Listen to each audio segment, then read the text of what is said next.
I'll introduce the man. I'll just tell him we're gonna do two cases. Come up here.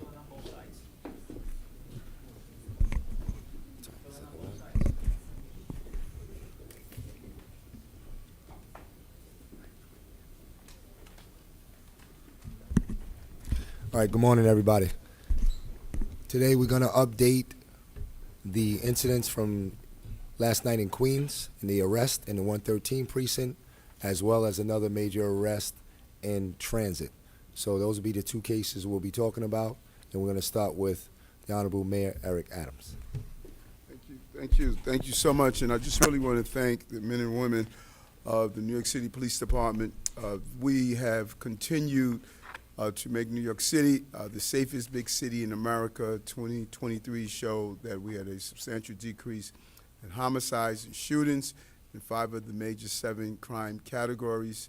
But when you have a chilling incident, as a person who chooses to randomly assault and stab individuals not only on our streets, but also on the subway system, it just sends the wrong message to New Yorkers that use our subway systems and who live in the various communities of the city. I know that area in Rochdale very well. I grew up in that community. And so I was alarmed, and I communicated with the speaker, who also grew up in that community, and told her we were going to have a full deployment of personnel to apprehend the person that's involved. And 22 hours later, we were able to bring that person to justice. And also this morning, we were able to apprehend the second pattern that involved stabbing on our subway system. Chief Kemper will go over that. We're standing here as the executive of the city and the leaders of the police department, but the real credit goes out to the men and women knocking on doors, probably 1,000 interviews and interaction with New Yorkers, the tip hotlines from New Yorkers who saw the photos that went out to assist us, and then the men and women who just walk the streets. These officers and detectives, the chief of detectives should really be commended how his troops went out and interviewed people and really did just good old-fashioned police work to bring this suspect to justice. He attacked 6 individuals. It didn't appear as though he was looking to stop anytime soon. And thank God we have no one that lost his or her life because of this incident, but it did send real fears throughout our entire city. So it was crucial that we apprehended and brought him to justice. Job well done by the police department, the detectives, and job well done by New Yorkers, the close to 1,000 people we communicated with to ask for their help in bringing this person to justice. I want to turn it over to the police commissioner of the city of New York, Edward Caban. Thank you, Mr. Mayor, and good morning, everyone. So last night we reached out to New Yorkers to amplify a very important public safety message. Our city is being threatened by random, unmotivated violence. And today, just hours later, we are pleased to say that this particular threat is ended. Of violent criminals off our streets because of good old-fashioned police work. And as we said yesterday, personnel from Detective Bureau, Patrol, Special Operations, Transit, Community Affairs, and more will all work in this case. And on top of that, the more than 8 million New Yorkers were acting as our eyes and ears. Ultimately, it came down to basic detective work. Chasing down leads, knocking on doors. It was about walking through neighborhoods and talking to people, interviewing witnesses and canvassing video. And through it all, we remained focused on one thing, ending this threat. And now this man is in custody. We will go about the work of getting justice for his victims. And we will continue the work of keeping every person we serve safe. I also want to commend the men and women of the NYPD who did their job so well in this case. Every day they prove to the world that they're the very best at what they do. And I want to thank you, the public, for working with us so closely during this investigation. New Yorkers came together. We all did our part. And today, because of that, our city is safer. I will now turn it over to our Chief Detectives, Joe Kenny. Thank you, Commissioner. So I'm basically going to briefly discuss the apprehension of this individual. So the Detective Bureau had an immediate response to these incidents. We utilized all assets available. For the incidents that occurred in Queens, we used the 103 and 113 squad, the Queens South Homicide Squad, 2 detectives from every squad assigned to Queens South, the Queens South Video Collection Team, the Gun Violence Suppression Division, and the Queens Transit Crime Squad. For the Brooklyn incident, we utilized the 8-3 and 9-0 detective squads, the Brooklyn North Homicide Squad, the Brooklyn Transit Crime Squad, the Brooklyn North Video Collection Squad, and the Crime Stopper Tip Team. These detectives were tasked for one thing and one thing only, to go door to door, store to store, interviewing people and interacting with the public. In an attempt to locate witnesses and find sources of video to identify this subject, they distributed wanted posters to every member of the community they interacted with.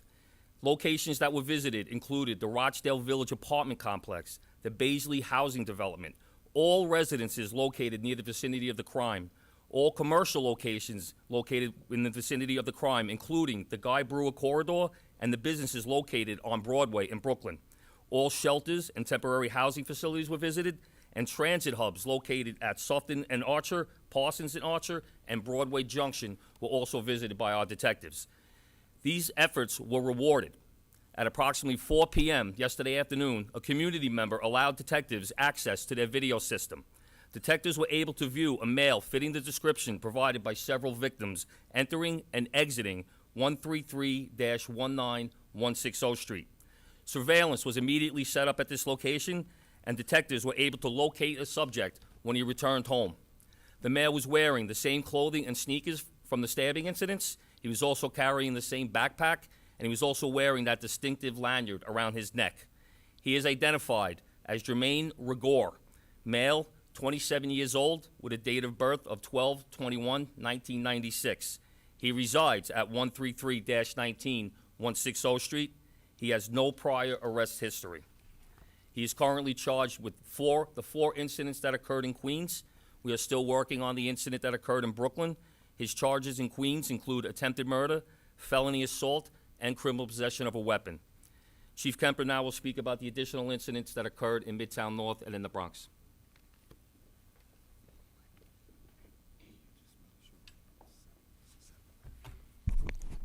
Thank you, Joe. So I'll talk about 2 stabbing incidents that occurred yesterday, one in the Bronx, one in Manhattan, both in transit.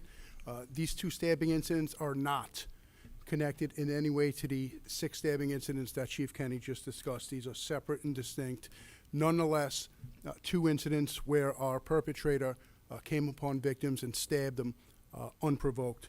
The first incident occurs yesterday at about 6 o'clock in the morning on a D train in Manhattan at 59th Street and Columbus Circle, where we have a 42-year-old male victim on the train, and he's stabbed one time to his right shoulder by the perpetrator. Our second incident occurs about an hour and a half later at 7:30 a.m. On a 2 train in the Bronx at East 174th Street, where we had a 19-year-old male who was stabbed one time to his left arm while he was on the train unprovoked. Quickly after both these incidents occurred, we learned and we realized that they were linked and they were connected, and that the same individual would be responsible for both. How we came upon that was through video, and we often talk about the video in the subway system, how much there is and how valuable it is. You know, based upon collecting that video, images were distributed to all transit offices and police officers throughout the city. A large deployment plan was created, and I'll bring it to this morning at about 7:20 a.m. I'll bring it to the Bronx, and I'm going to bring it to the Bedford Park Station, where we had multiple police officers assigned to that station as part of this plan. The officers were in the station. They heard a commotion. They went to the commotion, which was on a southbound platform, and as they were approaching the platform, they saw a male run away from them. It turns out they chased this male through the station. successfully apprehended him, put him in custody, and it's the individual responsible for the 2 stabbings yesterday. He's wearing the same clothing, and it should be known that he was in possession of 2 knives when these officers chased him and apprehended him. This individual is a 27-year-old male. He's a Queens resident. Again, he's in custody right now. This individual has multiple prior arrests. He's well known to us. His arrest history includes 5 arrests just in the last 12 months alone, ranging charges from assault to sex crimes. He is in custody, and charges are pending. Thank you. All right, so we'll take questions on both incidents. Miles? He was charged with 3 counts of attempted murder, but there were 4 incidents. Can you talk about that? And has he been linked to Brooklyn as of yet? So right now, he's being charged with attempted murder in the incidents that occurred on January 16th and the 2 incidents that occurred yesterday in the 113 precinct. As of right now, he's only being charged with assault on the 4th incident that occurred yesterday, but still working with the Queens District Attorney's Office. That could change. He is definitely linked to the incident that occurred on the J train yesterday.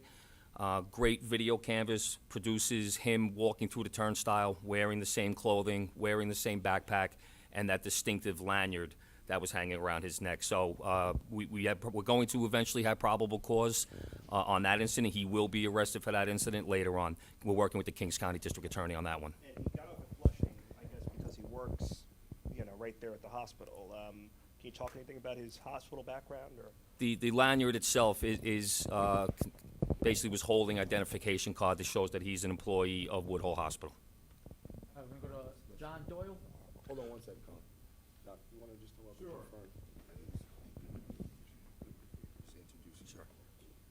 confirm? Good morning, Dr. Mitch Katz. I'm the CEO and President of New York City Health and Hospitals, and like all New Yorkers, I'm incredibly grateful to the New York Police Department for making us all safe. This particular individual did work for Woodhull. He completed a background check, and as you heard from the police chief, he had no priors. So even though we do fingerprinting, his record was clear. He passed the background check. He has only worked for us since mid-November. He never worked independently at Woodhull. He was still 100% being observed as part of his orientation. His job was greeting patients as they came in and directing them to the appropriate place. He, of course, now we have a zero tolerance for any violence at our facilities. He's on administrative leave, and as the rest of the legal system process continues, he will undoubtedly, when found guilty, be removed, but he will never return to Woodhull again. did he go to Woodhull yesterday? I do not know if he was at work yesterday. All right, we're going to go over to John Doyle, CBS. This question is for Mayor Adams. Mayor Adams, you would mention that the NYPD and the Dragnet communicated with 1,000 people, members of the public, during the manhunt for the suspect. How would the How Many Stops Act affect this manhunt in that case, if the proposed How Many Stops Act? Well, when you look at a case like this, you have New Yorkers participate. As you heard, we were able to get camera footage by knocking on doors, interacting with over 1,000 people. The numbers, and they just are using a hypothetical, it will have a major impact on the time that is spent in use. If you do the math on, the number of, this is probably accumulation of 2 days of work. And if we're going to look at this, if the bill was to go into law, it could have a major impact on the ability of officers swiftly bringing someone to justice. Those 48 hours roughly, 49 hours roughly of doing paperwork could impact in the immediate and the quick response. When you're taking a dangerous suspect off the street, every second matters. Every second matters. And that is why I think the intentions of making sure we properly have transparency is getting in the way in the operational aspect of that. And I think this case sort of personifies why we have a great deal of concern, because I don't want officers to spend a substantial amount of time filling out paperwork when I need them to do police work and swiftly bring someone for justice. So this could, really impact investigations of this nature. And these are the types of investigations that we talk about that I think people don't realize. What these detectives had to do, they had to knock on a great deal of doors. They spoke to a great number of people. And New Yorkers want that cooperation and that interaction. And I think that we need to really think about this as we move forward dealing with this bill, the bill intro 586. And John, just in addition to that, we did have a member of Community Board 12, Reverend Thorpe, will just speak real quickly about her opinion on that issue. Good afternoon, everyone. Good afternoon.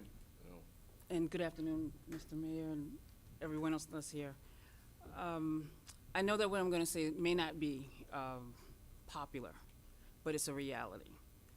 I'm a retired New York City police officer, and so what looks good on paper doesn't necessarily register in the street.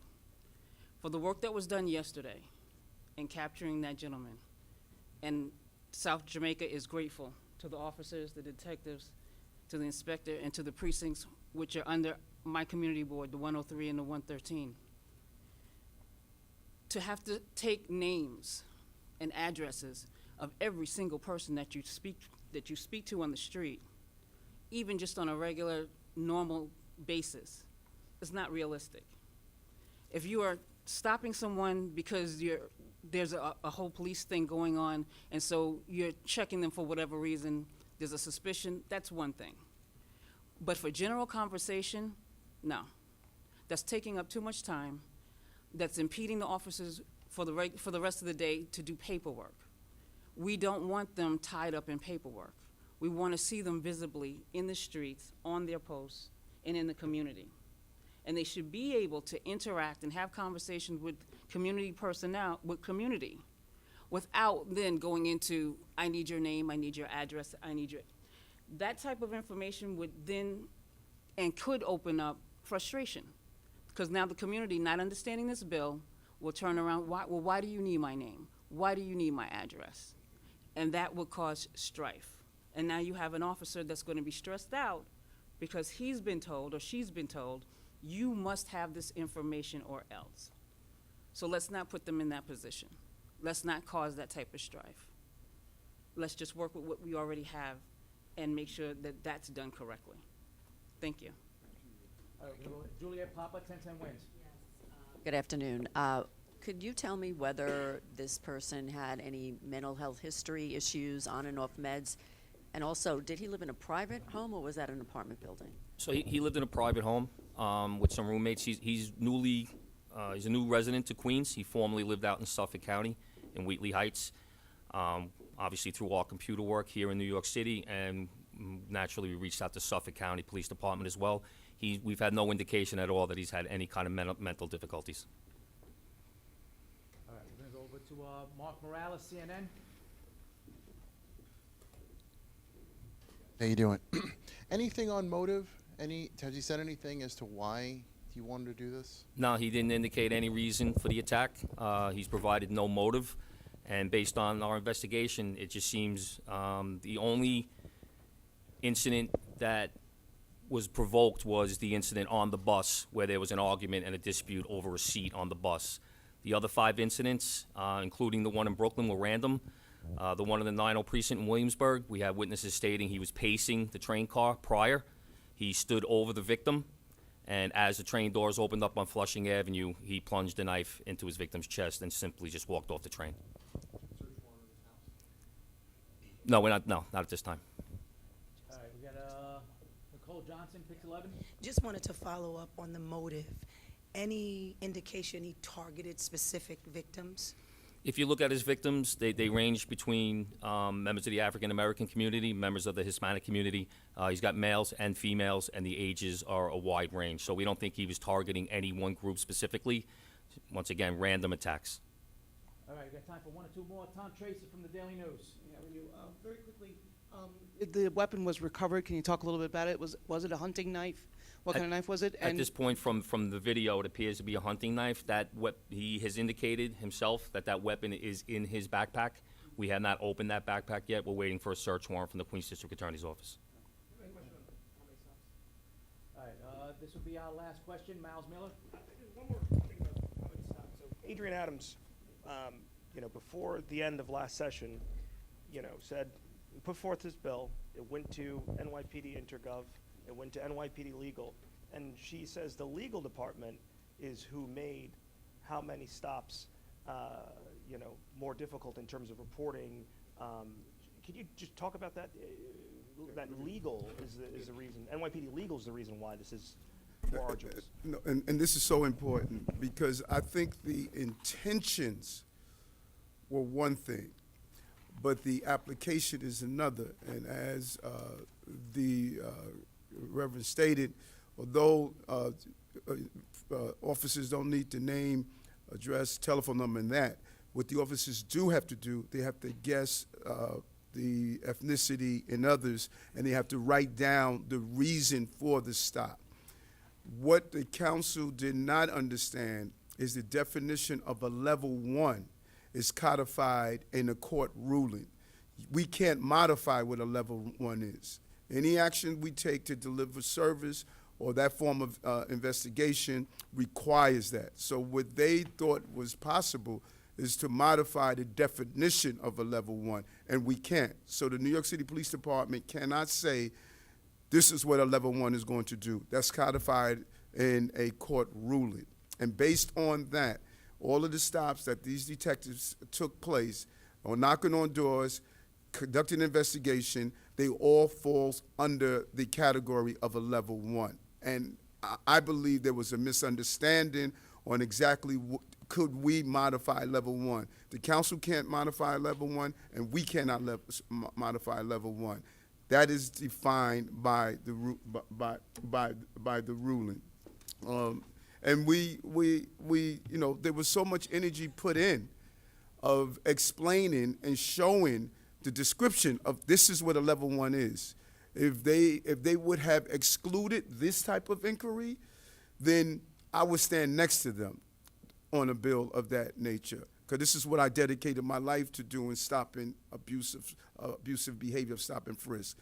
They made the misunderstanding of level 1s cannot be modified. What these detectives did, the thousands of doors and interactions and stopping the public, each one of those interactions under this law, if it's in place, each one of those interactions, you're going to have to tell a basic list of items and then indicate why did you stop this person or why did you interact with this person in the first place. Could there be like a carve-out at some point where you have a massive manhunt and that could be an exception to doing all this paperwork? And that is what we negotiated and tried to explain.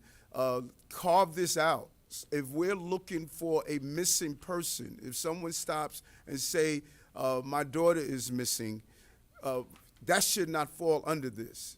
If I show 100 people this young girl that's missing, each one of those individuals I stop, before I move on, I must gather their information. That's taking seconds and minutes and hours away from finding. And so in the hypothetical, if this was in place, then each time these detectives interview someone or ask, do you know the suspect, they will have to document who this person is, and that's an accumulation of the amount of minutes that's going to take. We're talking about 49 hours, 2 days of actual footwork turned into paperwork. And that takes time off of apprehending a person who's out there assaulting New Yorkers. All right, thank you, everyone. Thank you for your time and attention. Thank you. Yep, we're going to do a picture with the 113 squad. We got it. Hold on. I want the cameras. Guys, just do a picture. Guys, just hold the picture. That's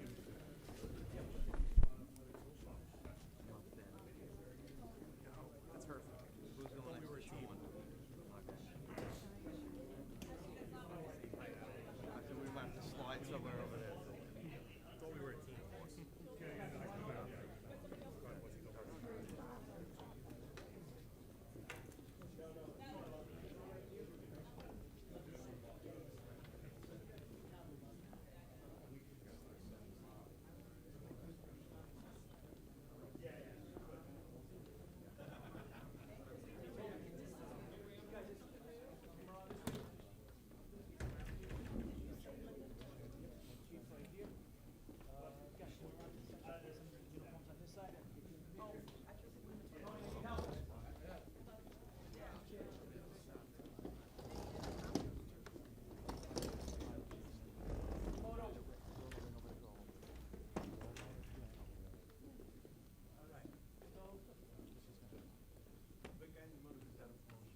get a lot of cameras here. This is a really great picture, so I'm